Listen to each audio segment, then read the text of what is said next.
ನೆನ್ನೆ ಸುಪ್ರೀಂ ಕೋರ್ಟ್ನ ತ್ರಿಸದಸ್ಯ ಪೀಠ ಮಧ್ಯಪ್ರದೇಶದ ಅರ್ಜಿಯೊಂದನ್ನು ವಿಚಾರಣೆ ಮಾಡುವ 23,000 ಸ್ಥಳೀಯ ಸಂಸ್ಥೆಗಳ ಚುನಾವಣೆ ಬಾಕಿ ಇದೆ ಮಧ್ಯಪ್ರದೇಶದಲ್ಲಿ. 23,000 ನಡೆದೇ ಇಲ್ಲ ಅಂತ ಹೇಳ್ಬೋದು.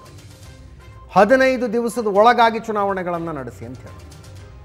ಜನಪ್ರತಿನಿಧಿಗಳು ಇಲ್ಲದೆ ಒಂದೊಂದು ದಿವಸ ಆಡಳಿತ ನಡೆಸೋದು ತಪ್ಪು, ಅದು ಸಂವಿಧಾನಕ್ಕೆ ವಿರುದ್ಧ, ಪ್ರಜಾಪ್ರಭುತ್ವದ ಆಶಯಕ್ಕೆ ವಿರುದ್ಧ ಅಂತ ಹೇಳ್ತು ಸುಪ್ರೀಂ ಕೋರ್ಟ್. 15 ದಿನದ ಒಳಗಾಗಿ ಅಧಿಸೂಚನೆ ಹೊರಡಬೇಕು. ಆಯ್ತು, ಅದು ಮಧ್ಯಪ್ರದೇಶಕ್ಕಾಯಿತು. ಇಲ್ಲ, ಎಂಡ್ನಲ್ಲಿ ಜಡ್ಜ್ಮೆಂಟ್ನ ಕೊನೆಯಲ್ಲಿ ಒಂದು ಸಾಲನ್ನು ಬರೋದು. ಈ ಆದೇಶ ದೇಶದಾದ್ಯಂತ ಎಲ್ಲೆಲ್ಲಿ ಯಾವ್ಯಾವ ರಾಜ್ಯಗಳಲ್ಲಿ ಲೋಕಲ್ ಬಾಡಿ ಎಲೆಕ್ಷನ್ಸ್ ಬಾಕಿ ಇದ್ದಾವೋ ಎಲ್ಲವಕ್ಕೂ ಅಪ್ಲೈ ಅಂತ. ಇಮ್ಮಿಡಿಯೇಟ್ಲಿ ಹಂಗಿದ್ರೆ BBMPಗೆ ಎಲೆಕ್ಷನ್ ಆಗುತ್ತೆ, ಬೃಹತ್ ಬೆಂಗಳೂರು ಮಹಾನಗರ ಪಾಲಿಕೆಗೆ ಎಲೆಕ್ಷನ್ ಆಗುತ್ತೆ ಅಂತ. ಎಲೆಕ್ಷನ್ಗೆ ಹೋಗೋ ಮನಸ್ಸು ಸರ್ಕಾರಕ್ಕಿಲ್ಲ. BBMP ಅಧಿಕಾರಾವಧಿ ಮುಗಿದು 2 ವರ್ಷ ಆಗ್ತಾ ಬಂತು. ಆವಾಗಿನಿಂದ ಈವಾಗಿನ ತನಕ ಕಮಿಷನರ್ ಇಟ್ಕೊಂಡು ಆಡಳಿತ ಮಾಡ್ತಾ ಇದ್ದಾರೆ. ಬಜೆಟ್ಟು ಅವರಿಂದಾನೆ. ಈಗ ಸುಪ್ರೀಂ ಕೋರ್ಟಿನ ಜಡ್ಜ್ಮೆಂಟ್ ಬಂದುಬಿಡ್ತಲ್ಲ. ಹಾಗಿದ್ರೆ ಸುಪ್ರೀಂ ಕೋರ್ಟ್ ಜಡ್ಜ್ಮೆಂಟೇ ಹೇಳುತ್ತೆ, ಆ ಜಡ್ಜ್ಮೆಂಟ್ ಪ್ರಕಾರ BBMPಗೆ ಎಲೆಕ್ಷನ್ ನಡಿಬೇಕು. ನಡೆಯುತ್ತಾ? ರಾಜ್ಯ ಸರ್ಕಾರಕ್ಕೆ ಬೇರೆ ಏನಾದರೂ ಆಪ್ಷನ್ ಇದೆಯಾ ಎಲೆಕ್ಷನ್ ನಡೆಯದೇ ಇರುವಂತೆ ನೋಡಿಕೊಳ್ಳೋದಕ್ಕೆ? ಲೀಗಲ್ ಆಪ್ಷನ್ಗಳ ಹುಡುಕಾಟ ನಡೀತಾ ಇದೆ ಈಗ. ಏನಾದರೂ ಇದೆಯಾ, ಸಾಧ್ಯತೆ ಇದೆಯಾ ಅಂತ? ಸಾಧ್ಯತೆ ಇದೆ, ಕಾನೂನಿನ ಪ್ರಕಾರನೇ ಸಾಧ್ಯತೆ ಇದೆ. ಸುಪ್ರೀಂ ಕೋರ್ಟ್ನಲ್ಲಿ BBMPದೇ ಸಪರೇಟ್ ಕೇಸ್ ಒಂದು ಪೆಂಡಿಂಗ್ ಇದೆ. ಹೈಕೋರ್ಟ್ ಕೊಟ್ಟಿದ್ದ ಆದೇಶವನ್ನು ಪ್ರಶ್ನಿಸಿಕೊಂಡು ಸುಪ್ರೀಂ ಕೋರ್ಟಿಗೆ ರಾಜ್ಯ ಸರ್ಕಾರ ಹೋಗಿದೆ. ತ್ರಿಸದಸ್ಯ ಪೀಠದಲ್ಲೇ ವಿಚಾರಣೆ ನಡೀತಾ ಇದೆ. ಅಲ್ಲೊಂದು ಅರ್ಜಿ ಬಾಕಿ ಇರುವಾಗ ಅದಕ್ಕೆ ಸಂಬಂಧಿಸಿದ ತೀರ್ಪೊಂದನ್ನು ನೀವು ಕೊಡ್ತೀವಿ ಅಂದರೆ ಹೆಂಗೆ ಅಂತ ರಾಜ್ಯ ಸರ್ಕಾರ ಕೇಳುತ್ತೆ. ಜೊತೆಗೆ ಕ್ಷೇತ್ರ ಮರುವಿಂಗಡಣೆ ಆಗಬೇಕು, ವಾರ್ಡ್ ಮರುವಿಂಗಡಣೆ ಆಗಬೇಕು, ಡಿಲಿಮಿಟೇಷನ್. 198 ವಾರ್ಡ್ಗಳಿದೆ ಈಗ. 198 ವಾರ್ಡ್ಗಳು ಇದ್ದಾಗ ಬೆಂಗಳೂರು ಎಷ್ಟಿತ್ತು ಅಷ್ಟೇ ಇಲ್ಲ. ಬೆಂಗಳೂರು ಬೆಳೆದಿದೆ, ಅಕ್ಕಪಕ್ಕದ ಹಳ್ಳಿಗಳನ್ನೂ ಸೇರಿಸ್ಕೊಂಡು ಬೆಳೆದಿದೆ. ಅವೆಲ್ಲವನ್ನು ಬೃಹತ್ ಬೆಂಗಳೂರು ಮಹಾನಗರ ಪಾಲಿಕೆಯ ವ್ಯಾಪ್ತಿಗೆ ತರಬೇಕು ಅಂದರೆ 243 ವಾರ್ಡ್ಗಳಾಗಬೇಕು. ಅದಕ್ಕೆ ಸಂಬಂಧಪಟ್ಟಂತೆ ಅಧಿಸೂಚನೆ ಇದೆ. ಆ ಅಧಿಸೂಚನೆ ಬಾಕಿ ಇರುವಾಗ ನೀವು ಎಲೆಕ್ಷನ್ ಮಾಡಿ ಅಂದರೆ ಹೆಂಗೆ? ಸುಪ್ರೀಂ ಕೋರ್ಟ್ನವ್ರು ಹೇಳಿದ್ದಾರೆ, ಕ್ಷೇತ್ರ ಮರು ವಿಂಗಡಣೆ ಅದು ಇದು ನೆಪ ಹೇಳಬೇಡಿ, ಈಗ ಇಮ್ಮಿಡಿಯೇಟ್ ಮಾಡಿಬಿಡಿ ಅಂತ.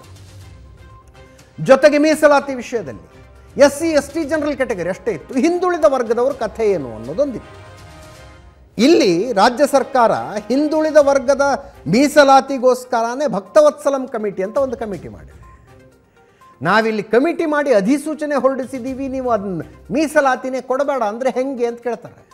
ಸಾಮಾಜಿಕ ನ್ಯಾಯ ಪಾಲನೆ ಆಗೋದು ಬೇಡವಾ? ಈ ರೀತಿಯಾಗಿ ಸುಪ್ರೀಂ ಕೋರ್ಟಿಗೆ ಕೇಳೋದಕ್ಕೆ ರಾಜ್ಯ ಸರ್ಕಾರದ ಹತ್ರ ಕೆಲವು ಪ್ರಶ್ನೆಗಳಿವೆ. ಅವುಗಳ ಪೈಕಿ ಕೆಲವು ಪ್ರಶ್ನೆಗಳು ವ್ಯಾಲಿಡ್ ಅನ್ನಿಸ್ತವೆ. ಸದ್ಯಕ್ಕೆ BBMP ಎಲೆಕ್ಷನ್ ಅನ್ನುವಂಥದ್ದು ಕರೆಂಟ್ ಕಂಬ ಅನ್ನಿಸ್ತಾ ಇದೆ BJPಗೆ. ಮುಟ್ಟಿ ಹೊಡೆಸ್ಕೊಂಡ್ರೆ ಲಾಸ್ಟ್ ಟೈಮ್ R ಅಶೋಕ್ ಅವರ ನೇತೃತ್ವದಲ್ಲಿ ಹೋದರು, ಆಗಲಿಲ್ಲ, ಕೆಲಸ ಆಗಲಿಲ್ಲ. ಇಲ್ಲಿ ಬೆಂಗಳೂರಿನಲ್ಲಿರುವ ಶಾಸಕರು ಸಚಿವರುಗಳ ಮಧ್ಯೆ, BJP ಶಾಸಕರು ಮತ್ತು ಸಚಿವರುಗಳ ಮಧ್ಯದಲ್ಲಿ ಈ ಜನ್ಮಕ್ಕೆ ಮುಗಿಯಲಾರದಂಥ ತಿಕ್ಕಾಟ ಆಯಿತು. ಆ ತಿಕ್ಕಾಟಗಳಿಟ್ಕೊಂಡು BBMP ಎಲೆಕ್ಷನ್ಗೆ ಹೋದರೆ ಇವ್ರ ಕಡೆಯವ್ರನ್ನ ಅವ್ರು ಸೋಲ್ಸೋದು, ಅವ್ರ ಕಡೆಯವ್ರನ್ನ ಇವ್ರು ಸೋಲ್ಸೋದು, ಹಿಂಗಾಗಬಾರ್ದು. ಜೊತೆಗೆ ಬೆಂಗಳೂರು ನಗರಾಭಿವೃದ್ಧಿ ಬಸವರಾಜ ಬೊಮ್ಮಾಯಿ ಅವರ ಹತ್ರ ಇದೆ. ಬಸವರಾಜ ಬೊಮ್ಮಾಯಿ ಅವರ ನೇತೃತ್ವದಲ್ಲೇ BBMP ಚುನಾವಣೆಗೆ ಹೋಗೋದ, ಅಥವಾ ಬೆಂಗಳೂರಿನ ಸಾಮ್ರಾಟರಿದ್ದಾರೆ, ಅಂದರೆ R ಅಶೋಕ್ ಅವರನ್ನು ಪ್ರೀತಿಯಿಂದ ಹಂಗೆ ಕರೀತಾರೆ, ಅಶ್ವಥ್ ನಾರಾಯಣರಿದ್ದಾರೆ, ಸೋಮಣ್ಣ ಅವರಿದ್ದಾರೆ, ಬೆಂಗಳೂರಿನ ಗಲ್ಲಿ ಗಲ್ಲಿಯನ್ನು ಅರೆದು ಕುಡಿದಂಥವ್ರು, ಅವರುಗಳ ನೇತೃತ್ವದಲ್ಲಿ ಹೋಗಬೇಕಾ? ಕನ್ಫ್ಯೂಷನ್ ಇದೆ. ಜೊತೆಗೆ ನಡೀತಾ ಇರುವ ಕಾಮಗಾರಿಗಳ ಮುಗಿದಿಲ್ಲ ಇನ್ನೂ. ನೋಡ್ತಾ ಇದ್ದೀರಿ, ಅಲ್ಲಿ ಚರಂಡಿ, ರೋಡು, ಫ್ಲೈಓವರು ಕಾಮಗಾರಿಗಳು ನಡೀತಾನೆ ಇದೆ. ಕಾಮಗಾರಿಗಳ ನಡೀತಾ ಇರುವಾಗಲೇ ಎಲೆಕ್ಷನ್ಗೆ ಹೋಗಬೇಕಾ ಅಥವಾ ಕಾಮಗಾರಿಗಳ ಮುಗಿದ ಮೇಲೆ ಹೋಗಬೇಕಾ? ಎಲ್ಲ ಪ್ರಶ್ನೆಗಳಿವೆ. ಈ ಪ್ರಶ್ನೆಗಳಿಗೆ ನಾಳೆ ನಾಡಿದ್ರಲ್ಲಿ ಉತ್ತರ ತಗೋತಾರೆ. ಎಲೆಕ್ಷನ್ ಕಮಿಷನ್ ಹತ್ರನೂ ಮಾತಾಡ್ತಾರೆ. ಸದ್ಯಕ್ಕೆ ಲೀಗಲ್ ಒಪಿನಿಯನ್ 2 ಥರ ಇದೆ.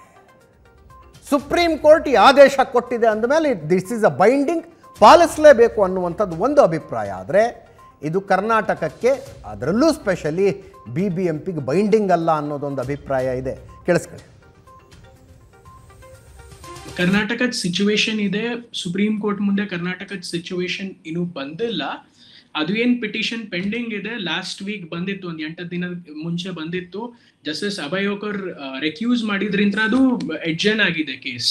ಇನ್ನೀ ಜಜ್ಮೆಂಟ್ ಏನಿದೆ, ಸ್ಪೆಸಿಫಿಕ್ ಡಿರೆಕ್ಷನ್ ಕೇವಲ ಮಧ್ಯಪ್ರದೇಶ ಸ್ಟೇಟ್ ಇಲೆಕ್ಷನ್ ಕಮಿಷನ್ ಇದೆ, 2 ವಾರದಲ್ಲಿ ನೀವು ಇಲೆಕ್ಷನ್ಸ್ ಮಾಡ್ಬೇಕಂತ. ನಾವು ಯಾವ ಆಧಾರದ ಮೇಲೆ ಸುಪ್ರೀಂ ಕೋರ್ಟ್ಗೆ ಹೋಗಿದ್ರು ಅದನ್ನು ಈಗಾಗಲೇ ಅದರ ವಿರುದ್ಧವಾಗಿ ಆದೇಶ ಬಂದಿದೆ. ಡಿಲಿಮಿಟೇಷನ್ ಕಾಯೋ ಹಾಗಿಲ್ಲ, ಪೊಲಿಟಿಕಲ್ ಬ್ಯಾಕ್ವರ್ಡ್ನೆಸ್ ತೀರ್ಮಾನ ಆಗೋ ತನಕ ಕಾಯೋ ಹಾಗಿಲ್ಲ ಅಂತ ತೀರ್ಮಾನ ಆಗೋಗಿದೆ. ಈ ನಿರ್ದೇಶನದ ಪ್ರಕಾರ ನನ್ನ ಅಭಿಪ್ರಾಯದಲ್ಲಿ ನಾವು ಮೇಲ್ನೋಟಕ್ಕೆ ನೋಡಿದ್ರೆ, ಟೆಕ್ನಿಕಲ್ಲಾಗಿ ನೋಡಿದ್ರೆ ನಮ್ಮ ಕೇಸಲ್ಲಿ BBMP ಸ್ಟೇ ಇದೆ ಅಂತ ಹೇಳ್ಬೋದು. ಆದರೆ ಯಾವ ಆಧಾರದ ಮೇಲೆ ಹೋಗಿದ್ರು ಅದು ನಮ್ಮ ವಿರುದ್ಧವಾಗಿ ತೀರ್ಮಾನ ಆಗಿದೆ. ನನ್ನ ಪ್ರಕಾರ ಈ ಒಂದು ತೀರ್ಪಿನ ಪ್ರಕಾರ ಚುನಾವಣೆ ಆಗಲೇಬೇಕಾಗುತ್ತೆ. ಮೇಲ್ಮನವಿ ಸಲ್ಲಿಸೋದಕ್ಕೆ ಅವಕಾಶ ಇಲ್ಲ. ಬೇಕಾದರೆ ರಿವ್ಯೂ ಪಿಟಿಷನ್ ಹಾಕ್ಬೋದು ಅಥವಾ ಕ್ಯೂರೇಟಿವ್ ಪಿಟಿಷನ್ ಅಂತ ಇದೆ, ಅದನ್ನು ಹಾಕ್ಬೋದು. ಇನ್ಯಾವುದೇ ಮೇಲ್ಮನವಿ ಇಲ್ಲ.